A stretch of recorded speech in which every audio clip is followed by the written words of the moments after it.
Hello and welcome back to Star Citizen. My name is Evenlease, and today on 10 Minutes, more or less ship review, right behind me, the ANVIL CARRAK. Let's go ahead and take a look.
Alright, welcome back to another review. Today, the ANVIL CARRAK, another look at this ship, just because so many stats have actually changed, and they've added some things to this ship, which I will go over here shortly. I will say this ship, in my opinion, is a very beautiful looking ship. Of course, it's not the original slim design that it used to be, but that ship felt kind of fragile, in my opinion, and I feel like this one, not as fragile. So, it looks good. She's a thick girl, but honestly, she has so many different rooms and capabilities, you can probably see why. Now, getting into that here, this ship is $600 if you were to buy it on the Pledge store, or if you buy it in-game, it is $34,398,000 aUEC. And you gotta be wondering, that's heck of a price tag. Why is it so expensive? Well, it is a massive ship, and it does have so much you can do with it. First of all, you can't do anything as the pilot when it comes to shooting. There is no damage per second there. They don't have any guns for the pilot, no missiles for the pilot. So that's the only real big limitation when it comes to soloing this ship, which honestly, once engineering's really in there, soloing something like this probably isn't going to be the easiest thing anyways. But then again, in a game focusing so much on player versus player interaction, or even player versus AI interaction, that's just too bad that the pilot does not have any sort of weapons to really be like, hey, back off, I'm still here and I'm able to shoot at you. But, you know, in the end, this is an exploration expedition ship. But even the Enterprise had weapons, so something to think about there. Now, you do have 4 turrets on this ship, putting out 3,192 damage per second due to the 8 size 4 CF447 Rhinos. That's a pretty good amount of damage. But again, you have to have those guns occupied, because right now we don't have AI for our crew and we don't have blades. So we don't have any way to make those guns work for us without a human crew on here, which is kind of the make or break for this ship. Unless you plan on running around and occupying the turrets as needed, it's going to put you in kind of a bad position though. So something to consider there. Now, you do have 2 size 3 shield generators giving you 112,200 quadrant shield. Now, before that was 200,000 shields, so it took quite a big dip there in the shield strength. Now, if you're looking at the ship HP, that also got hit pretty bad too. It was 103,000 ship HP, and now it's only 88,000 ship HP. So this ship took a bit of a hit in a couple areas, but, you know, it's an exploration ship, right? As if that's an excuse. This ship is a big girl, and it should be able to take quite a beating, especially since it's supposed to go the distance. I mean, this thing is supposed to be the ship that goes the furthest, looking for, you know, foreign celestial bodies or, you know, points of interest out there. So it's kind of too bad that that took such a dramatic hit compared to what it used to be. Now, if you're in a situation and you're alone, or maybe your crew's just not hitting their targets, what are you going to do about the speed of your ship? I'm going to tell you right now, you're kind of slow, but it's not the worst for the size of this ship. There are so many ships out there, the same size or bigger, that are much slower, so I'm not too, PO'd about that. This ship has 140 SCM speed with a 315 forward boost and a 160 backwards boost with a 1050 nav speed. So it's not the worst. So I appreciate that it's still somewhat quick. What about its agility, right? It's not agile at all. It has a 16-16-30 pitch yaw roll. So when you're looking to turn or roll this ship for any sort of reason, whether you're avoiding something or escaping something, you're not going to be able to do too much. This thing is literally a whale, and it's just not going to maneuver for you in any regard.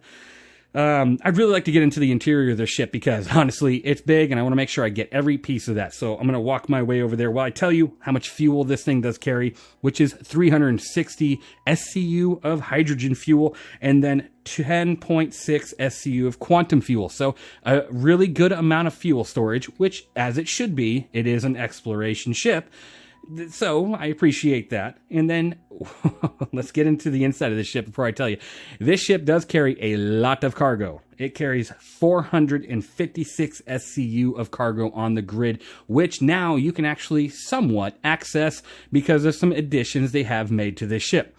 As you can see, this is the front ramp to the Carrack here. This is quite literally the only entrance if you are on the ground. There is no exterior entrance otherwise that goes to the ground. Now, there are other entrances on the ship, including a docking collar and a hangar on the top of the ship, but that requires different means of accessing. This one is the only ground entrance, but it does allow you to store a multitude of vehicles, but not a ballista, not a tank, nothing like that. It does allow you to store multiple rocks, multiple other smaller vehicles like an Ursa, and that's pretty cool. And then you can close this ramp by pressing this button here, which is pretty, whatever. Again, it's just a hover text. They don't have anything on screen yet. Now, if you go over here, you do have one of your relay areas here. Interesting positioning. It's right next to this blocker that would block something from getting to this door or creating an FPS barricade for you if someone is trying to board your ship, which is pretty nice. Now over here, you do have a service ladder. So if for some reason this door is not working or the elevator right there is not working, this is the next way to get up to the floors above. And you do have what looks like some components out here, but honestly, there is no access for them, so we'll go ahead and move on. As I said, this does have a docking collar, and that is right off the entrance of the ramp here, giving you 3 suit lockers, 5 suit lockers. I'm not even turning around when I say that. So you do have 5 suit lockers and then your docking collar right here, which right now it cannot dock to a station like the Polaris or the 890 Jump. This does not have that capability yet. If you continue down this way, you do have the cargo bays, which, as of right now, you can actually open them, which is awesome. It allows you to somewhat be able to use it. If someone's down there throwing the cargo up and then you're up here positioning it, it allows you to actually put cargo on the ship, not like before where you couldn't. So I do like that.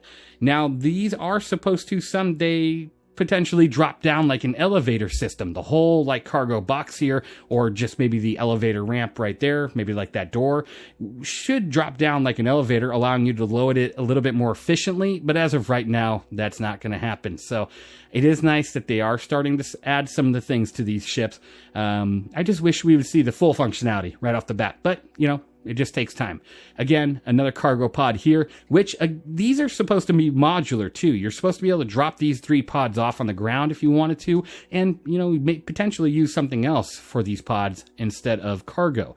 Now, if you make your way all the way to the back here, there is weapons lockers right here. You can I pressed the button one too many times. There's one over here as well as one over here, allowing you to store quite a bit of weapons. Again, it's an exploration ship. You're going to be going to places unknown and you're going to want weapons.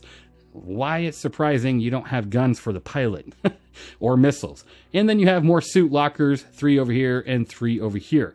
Now this elevator here does take you through all 4 floors of the ship, not like the elevator at the front of the ship, which only takes you to 3, because this one takes you to the hangar floor at the top of the ship.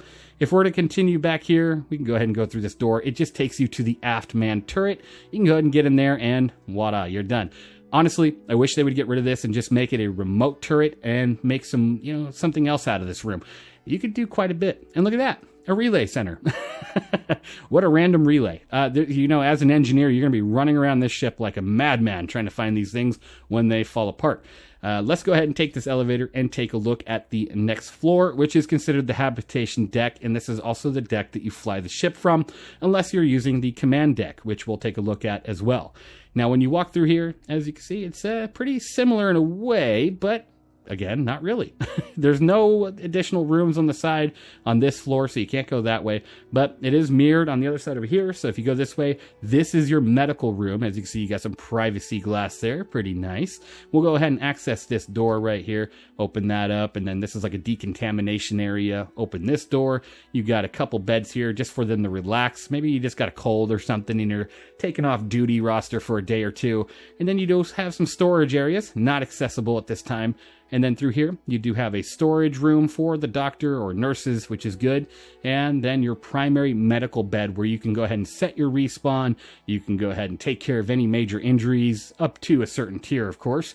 And as you can see down below, it's written right there what tier bed that is.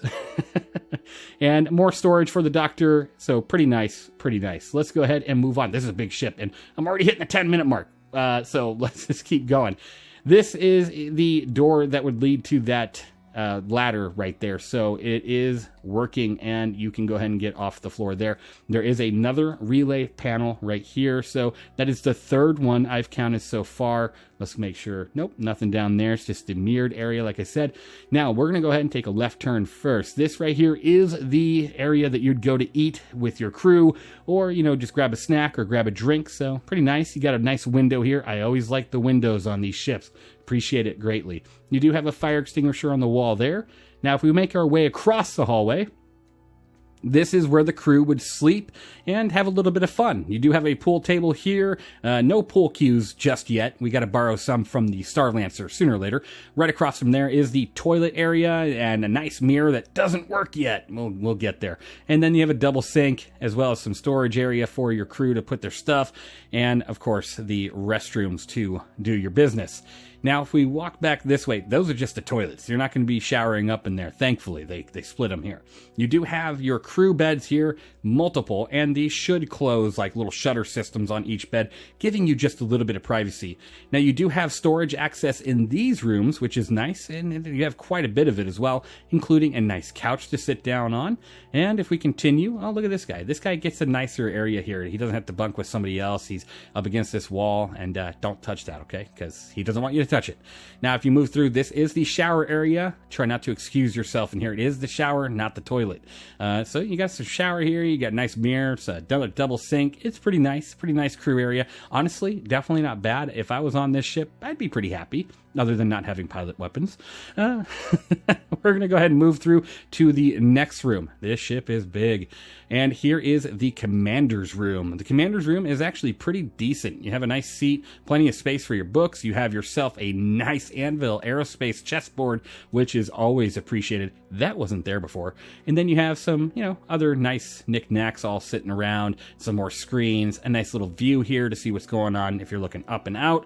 I like spacescaping. It's always nice to see out the window and see space and not be just completely stuck in a steel coffin without any visuals. Next room over is your bed and your teddy bear. Of course, you got to have your teddy bear. And right here is a little bit more storage. You got yourself like somewhere to put some armor. You got yourself a storage access point here. And you have your own personal bathroom with a nice mirror and the shower and toilet. See, I like the way Anvil does it. They don't mix the two together. They keep them separate, which is a lot more sanitary. Bravo, Anvil. Let's go ahead and move on to the next room. And of course, this is the bridge where you're going to go ahead and take care of business. Now, you do have this little door here. If you open that up, that is a radar area with another relay. Now we are up to four relays. And if we make our way to the next area, this is the bridge where you got the pilot seat and your two other seats, which control the remote turrets. Let's go ahead and close that door. and, you know, little areas with avionics and stuff. Some of these components are not in yet, but this ship does have the majority of its components and gold standard pass, so no hit there. You do have your servers here as well for any sort of blades or AI control in the future, which will be nice. Again, this is the pilot seat. Now, when you're in this seat, which I'll go ahead and hop in really quick, we're already at 13 minutes, might as well. Even though with the paint showcase and everything, you're probably a little bit more than that. Now, when you're in the pilot seat, you do have quite the view here, but you can limit it now because they added the shutters. If you go ahead and hit that deploy button right there on the right side of the right MFD, it will close these protective shutters that are supposed to protect you and your crew against, you know, maybe gunfire or any sort of natural disaster style situation like radiation or certain things when you're jumping through a jump tunnel, right? So pretty nice that they finally added that. I really love it. Surprised it doesn't close at the very front, you know, kind of taking away some of the protection there. Almost in a way feels pointless if the radiation is directed, right? Now, this elevator here is kind of like a bridge elevator. It just takes you from this floor to the floor above, which is kind of like the command center, which I'll go ahead and just take this elevator now so we can explore the next floor. We're going to go ahead and go up a little bit of time here. Now, once we get here, the remote turrets are up here. I forgot the seats downstairs and not remote turrets. These ones are the remote turrets, left and right. And then you do have a nice little area where you can kind of map your destination and where you want to go. You know, a nice little command center here. And then you have a command deck where you can actually fly the ship from, which is pretty cool. You know, not too many big ships have this, but it's good to see. Now, I'm going to go ahead and make our way through the next floor. Here is some escape pods for your crew. You got 3 here and 3 over here. Pretty good to have. You know, you don't want your crew dying for no good reason, right? And then to your right is what you consider the repair room. Now, you're supposed to be out on long journeys exploring the verse. And you can't do that if you can't repair your own components, right? Well, this room here has a fire extinguisher and the ability to repair components up to a certain degree, and a room to help repair some of the bigger ones, as well as maybe fabricate some smaller tools and stuff. So pretty cool. I like that. Now, right across this room is a fantastic room that I cannot wait is operational. Not yet, but someday. This is your drone station. Now, the drone ship, this thing does have drones. Ain't that surprising? This ship has drones, and you can launch it and control them from here. 1 seat there and 1 seat over there. So, you know, when you got somebody hiding in a bunker, just send a drone. No, but seriously, these drones are supposed to help repair your ship, as well as maybe scan the areas further out from your ship without having to move your ship too much, which is going to be pretty cool. I can't wait to see this operational. Hopefully someday soon. Drones would be nice. Now, if you go right here, you do have the hangar room, which would be for the, you know, say C8 Pisces or the C8R Pisces. Anything small enough to fit in here, this is where you're going to put it, and you're going to land at the top of the ship. It's just such a cool little room, and I think it's awesome. So, gotta love that. And this is where you would open and close that, unless you do like an open all or close all at the front of the ship. It doesn't have the nifty buttons like on the Polaris. I wish it did, you know, the pilot seat with some cameras in here and stuff. These are ships that have some future tech, right? So you would expect it. Now we're going to go ahead and continue on. It is mirrored on each side, of course. And then if we move past this point, this is where you access the hangar bay. So go ahead and get in there, get in your shuttlecraft and take off. Now, if we move past, and we're not going to go to the elevator just yet, but if we go to this floor, you do have your side turrets. So each turret is accessible through here. Make our way down this little tunnel and get on in there. And you have quite the view. It's like a nice little ball turret, something you would expect from a, TIE fighter in Star Wars.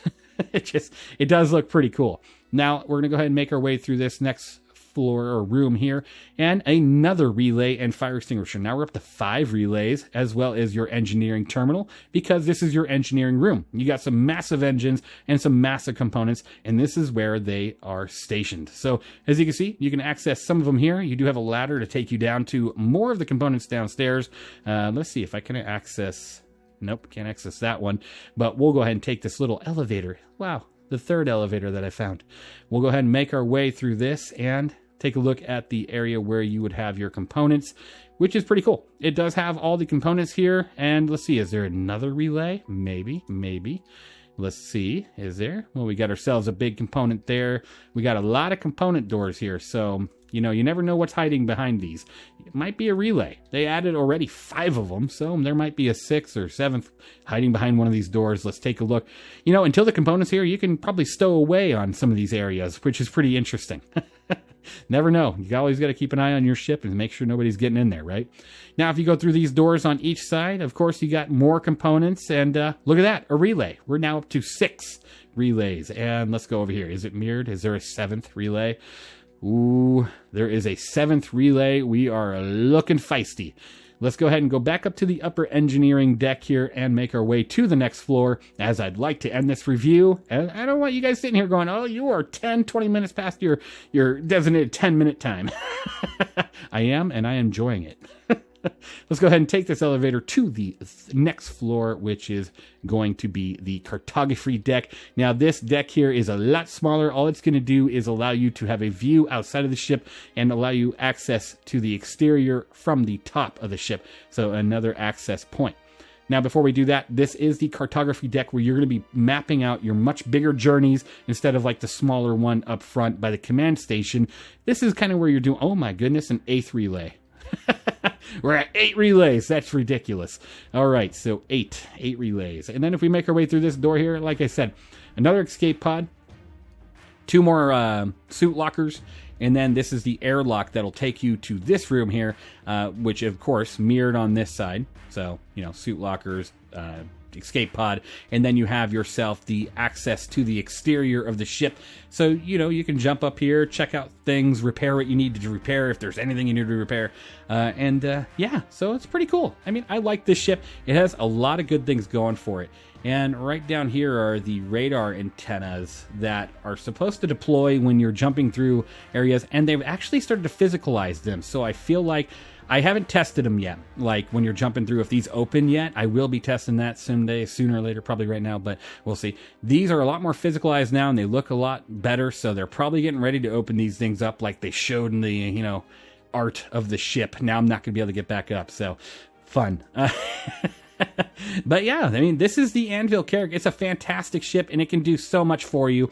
You got the medical room, you got repair room, you got a drone room, you got the ability to do so much. You're just lacking pilot-controlled weapons, no missiles, no ability like that, which is too bad. You definitely want to have a crew if you're going out to, you know, explore the long-distant verse. Oh, no.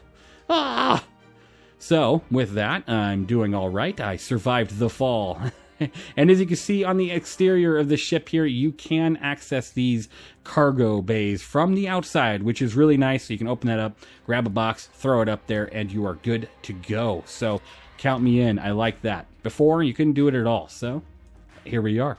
My review score for the ANVIL CARRACK in its current state is an 8 out of 10, and that's just due to the maneuverability and the firepower. Obviously, you do have amazing firepower if all turrets are, you know, manned, but that's not going to be the case most of the time. Unless you're in an org or you just got a lot of good friends that are willing to be in your ship, that's not going to be the case most of the time, so don't expect that firepower to be what it is. Let me know, what do you think of the ANVIL CARRACK down in the comments below? What do you think of the changes, and what do you expect from the ship in the future? Thank you guys for watching. I really hope you enjoyed, and I will see you guys in the next one.